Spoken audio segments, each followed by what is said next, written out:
Financial অবস্থা ভালো না, তখন ইউনিভার্সিটিতে পড়ি। ছোট মামিকে বললাম, ছোট মামি ক্যামেরা গিফট করলো। সো সেই আমলের D5100 ক্যামেরা, লাইফের ফার্স্ট ক্যামেরা। সো ওই লাইফের ফার্স্ট ক্যামেরা দিয়ে তারপর আমি বের হলাম। শুরুটাই আমার বোটানিক্যাল গার্ডেনে। সো ওই সময়ে ফার্স্ট একটা ক্লিক করছিলাম প্রথম দিন।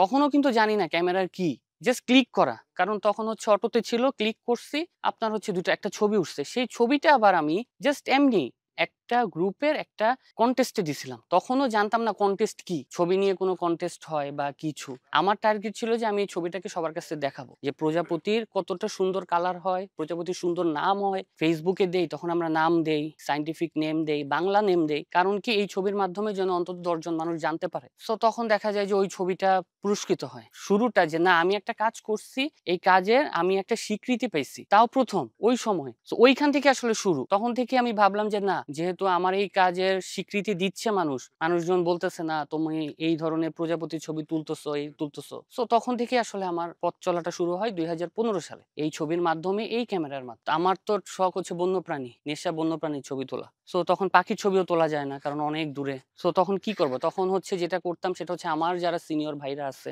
তাদের সাথে আসতাম ওই ছোট্ট ক্যামেরা নিয়ে। তারা বলতো কি ব্যাপার, এই ক্যামেরা দিয়ে তুমি কি করবা? মাঝে মধ্যে খারাপ লাগতো, তাই বলতাম যে সমস্যা নাই, আপনারা তোলেন, আমি তুলবো। আমার তখন একটা টার্গেট ছিল, সেটা হচ্ছে এই ক্যামেরা দিয়ে আমি আউটপুট বের করব। তো তখন আমি ঠিক করলাম যে প্রজাপতির ছবি তুলি, কারণ এই প্রজাপতির কাছে যাওয়া যায়, পাখির তো কাছে যাওয়া যায় না। শুয়ে থাকতাম আধা ঘন্টা 1 ঘন্টা, প্রজাপতি আসতো, ছবি তুলতাম। তো যেই স্পিসিস এর কাছে যাওয়া যায় সেই ছবিগুলি তুলছি। তো প্রজাপতি বেশি তুললাম। তারপরে দিন যত যেতে থাকলো, আমিও হচ্ছে ফেসবুকে আপলোড দিতে থাকলাম। তারপরে হচ্ছে বিভিন্ন এক্সিবিশন করতে থাকলাম। কিন্তু আমার কিন্তু মোটিভ একটাই, আমি ছবি তুলবো, সেই ছবির অবশ্যই ক্যাপশন হবে, কি প্রাণীর ছবি তুলতেছি, নাম হবে, সাইন্টিফিক নেম হবে, বাংলা নেম হবে, এবং সাথে একটা জিনিস লিখতাম, বন্য প্রাণীকে খাঁচায় বন্দি করে রাখবেন না। আমি এই ছবির মাধ্যমে তখন থেকেই সবার কাছে একটা মেসেজ দিতাম, বন্য প্রাণী শিকার করবেন না। কারণ আমি দেখতাম 2010 থেকে 15 সালে যখন অতিথি পাখি আসতো, প্রচুর শিকার হতো। তো তখন থেকে আমি চেষ্টা করলাম যে না, আমার এই রুট লেভেলের লোকজনের কাছে পৌঁছানোর একমাত্র ওয়ে হচ্ছে ফেসবুক। তখন অবশ্য অনেকে হাসি ঠাট্টা করতো যে ফেসবুকে ছবি পোস্ট দিয়ে কি হবে, কারণ 2010 থেকে 15 সালে মনে করা হতো ফেসবুক হচ্ছে খুব বাজে একটা জিনিস, ফেসবুক ইউজ করলে মানুষজন নষ্ট হয়ে যাবে,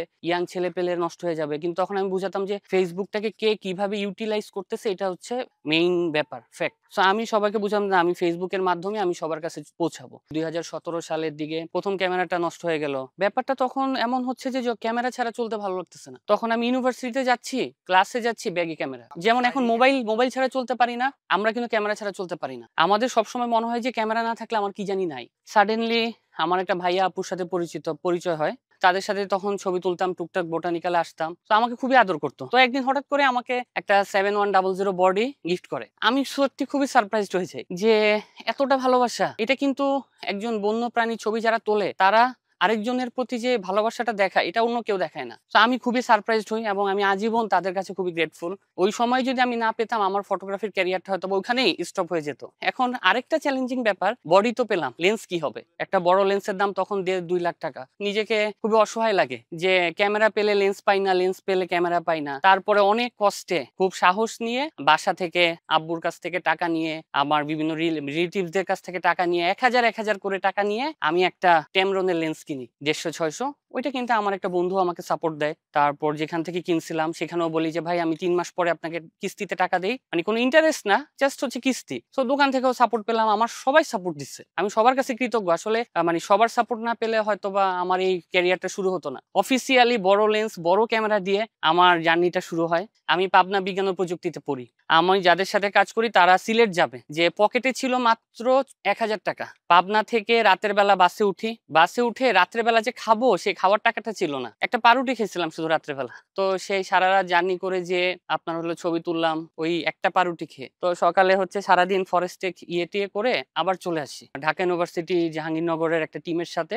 ওরা হচ্ছে বাটারফ্লাই নিয়ে কাজ করতো। তো ওই ভাইদের সাথেই আমার আসলে প্রথম কোনো বনে পা রাখা। বাদুরের ছবি তুলতেছি, বাদুর এসে ড্রাইভ দিয়ে চলে গেল, আমার এই ক্যামেরায় ফোকাস ধরতে খুব কষ্ট হয়। দেখা গেল যে 3 দিন যাওয়ার পরে আমি একটা ছবি পাই। কিন্তু আমার যখন আপডেটেড বডি হবে, লাইক হচ্ছে Z8, Z9, তখন কিন্তু আমি বাদুরের প্রত্যেকটা মুভমেন্ট ধরতে পারবো। As a wild life photographer হিসেবে আমার সব থেকে বড় আক্ষেপ যে আমি এখনো 10 বছরে বাঘের ডাক শুনতে পারলাম না সুন্দরবনে। আমাদের যারা ওয়াইল্ড লাইফ করি সবারই স্বপ্ন থাকে বাঘ দেখবো, সুন্দরবনে যাই বাঘ দেখি না। আমাদের যে জাতীয় প্রাণী রয়্যাল বেঙ্গল টাইগার, সেটার ছবি তোলা।